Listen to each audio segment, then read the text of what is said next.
When this NFL season started on week one, I decided to do a post-game YouTube short post-game for the Lions game, and they won that game. And then week two, I decided to do a post-game short plus a poll of predicting what will happen in the Lions game. And then the Lions lost that game. And then after that, since then, I decided to just go back to doing one post-game short per week. And then the Lions kept winning after that. And I said to myself, if it ain't broke, don't fix it. But then I did that same thing this past Sunday against their game against the Buffalo Bills, and they lost. So great game. Josh Allen's doing great, and it was a tough opponent, Super Bowl preview. So best against the best. So um, maybe we'll see him in the Super Bowl. Who knows? But since that happened, given that they lost after I tried to use that formula, I am now trying something different, and we are seeing this video now here on December 20th. And the topic of the video is pretty much this. How long has it been since this?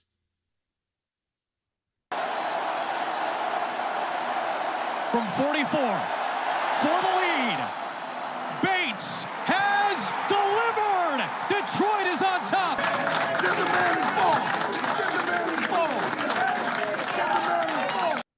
That happened on October 20th, and it is now December 20th. So that was 2 months ago from now, or 61 days, or 8.5 weeks, or 1,464 hours, or 87,840 minutes, or 5,270,400 seconds, or 16.2% of this year of 2024.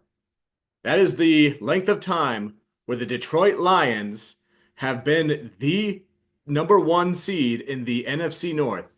And in that amount of time, every NFC team and their players and their fans and their employees have, in that period of time, have wished that they had the Detroit Lions top seed in the NFC, which is why we are seeing all these headlines and everything. It's like, oh, the Lions are too injured. Oh, the Lions are done now. To me, that's just a bunch of social media bots. Somebody from one of those teams probably started this PR smear campaign to try to influence our way of thinking by seeing all these bots. Oh, the Lions are injured. Ooh, they're done now. To try to create as much momentum as they can because they envy the Detroit Lions and where they're at right now, and they wish they were in our spot, which is why I'm not falling for it, which is why I'm not getting depressed about the injuries and everything.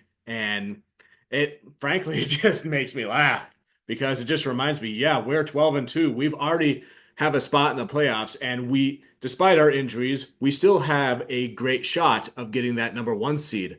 Why is that? Because remember 2 years ago, the Lions were beating playoff teams with still a really great offense, and when the defense wasn't as up to par. So if it's working then, it should still work now. And we got Chicago left, who is a bad team. And we have San Francisco, who is another injured team. But unlike the Lions, who've been winning despite the injuries, the San Francisco's been losing despite the injuries. And then there's Minnesota, who we've beaten for, what is it, one, two, three, 4 consecutive times. Last time they beat us was like in the 2022 season, early on in that season, which seems like a long time ago now. Which is why I'm still enjoying all this time and I'm not letting myself get stressed out. So, and the best is yet to come, in my opinion. Even if the Detroit Lions don't get the number one seed, which I fully expect them to, because, to get to the Super Bowl, it helps to have as many advantages as you can. That means having home playoff games, a divisional round playoff game, the NFC Conference Championship game, not to mention a bye week in the wild card round where you can rest up any injured players. Those things are great. But what ultimately objectively matters is getting into the postseason, getting into the dance. And the Lions did that already when they defeated the Green Bay Packers almost 2 weeks ago, or whenever it was. And the Lions are just as dangerous of a team on the road as they are at home. In fact, they have a better record this year on the road than they do at home. Both of their losses were at home this season. They have yet to lose on the road. And what they have this year that they don't have last year? Last year, they played all their games later in the season and in the postseason inside domes, right up until the San Francisco game when they got eliminated. This time, their third to last game of the season is in Chicago, outdoors, the Windy City, and all that. And then their second to last game is San Francisco, which is another outdoor place. So the Lions will at least get some practice with playing in outdoor places right in time for the postseason, should they need to travel to any outdoor places in the postseason. And let's not forget the Super Bowl is taking place at the New Orleans Saints Stadium, which is a dome, which Dan Campbell has spent 5 years on the coaching staff over there. So he knows all the ins and outs of that city and of that dome. So I like to think if the Lions do get to the Super Bowl, in a way, they'll have the home field advantage there. And what's up with all these injuries, especially on defense? You could guess at anything. Maybe the recently new Players Association president, Jalen Reeves Maven Germ, maybe he's rallied them to passive aggressively go on strike because the Lions' offensive players are getting more contract extension than their defensive players. But I'm not going to complain about that because there's no way that's true. Or better yet, maybe you heard about the Honolulu flu from earlier in the season. Maybe the Lions offense has spread that to the Lions defense in their practices, and the Lions offense is so physical that they're not only wearing down opponents on game day, but they're wearing down their defense during practices. And me as a casual fan, I have no idea if when the Lions offense is practicing, if they're going against their full practice squad or their defense that plays in their games, or if it's a mix of both, or how that works. But again, that's I'm not going to speculate on that because there's no way of knowing for sure. But probably just all bad luck. That's all I can really think of. But like Dan Campbell said, it doesn't really matter because they have the depth. And like he said at the start of last year, the Detroit Lions are built for adversity. And I've always thought of even though every single, position group and every single offense, defense, special teams is important, I've always viewed the team as the bulk of the success is from the offense. This is an offensive minded team with the coaching and with the players. And that's how Brad Holmes has built the team, in my opinion. So the defense and the special teams, all they need to do is do just enough to complement the offense, and the offense will get it done, get the wins, just like they had 2 years ago, just like they had last year. And the Lions defense has been playing great in a lot of categories this offseason, but or not this season. They've been playing great in spite of the injuries. And in case it goes worse, my preference for them for the defense are four things: just being able to stop the run at all times, and then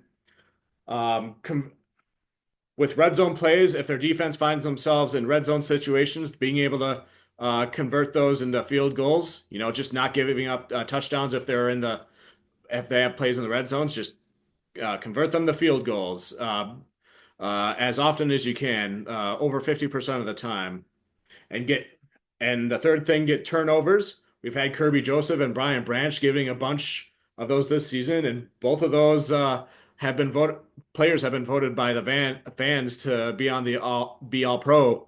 And fun fact, I read an article recently that said that the Lions players have more Pro Bowl votes by the fans than any other team, like players like Penei Sewell, Kevin Zeitler, Gibbs, and then Brian Branch and Kirby Joseph are among them. So We still have the best safeties that are still healthy. We still have Reader, who's helping out in the defensive line. We still have Jack Campbell, who nobody is talking about, and he hasn't done anything bad that's really anybody's really talked about, which is a good thing for linebackers. So I know he covered Dalton Kincaid relatively well in that last game, and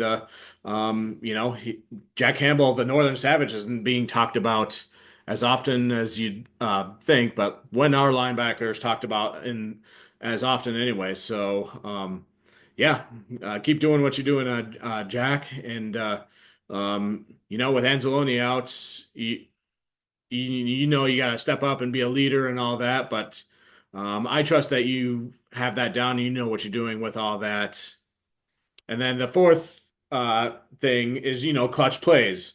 When it comes down to the wire, any potential time to get a clutch play, like a game-sealing interception, or like when Hutch was able to knock the ball out of the quarterback's hands and let it roll through the end zone, and then get that win there. I know Hutch isn't on the team right now. He might be back later on. But you get the point. Just make clutch plays when you need to. So those are the four things: stop the run, red zone defense to field goals, turnovers, and clutch plays. And I'll reiterate, even though I prefer, the Lions to get the number one seed, I am still happy that they are going to be in the postseason because I believe that they can be just as dangerous at any particular seed as they would be at the number one seed. So, don't feel pressure to get the number one seed. If you can, great. If not, work with what you are given because you're already in the postseason. You're already right there with the expectations. We are staying the course, and the players who are left are going to be getting the job done. And I full-heartedly believe that. And that being said, I will find myself rooting for, certain teams like the Packers on the day that they play the Vikings, which is coming up in a couple weeks, and then this upcoming week when the Commanders play the Eagles and that sort of thing. So those are really the two toughest games left that are those that are on the Lions' tails that have coming up, and then the rest of them they play easier opponents. Um, and then one last thing, random thing, Jonathan Gannon, I think you are great. You're doing a good job. The Arizona Cardinals have shown improvement since the previous year. And even though Dan Campbell is arguably the most popular coach in the NFL, I think you might be the successor to that in the near future. And you and your team will be respected adversaries in the near future. Go Lions, one pride.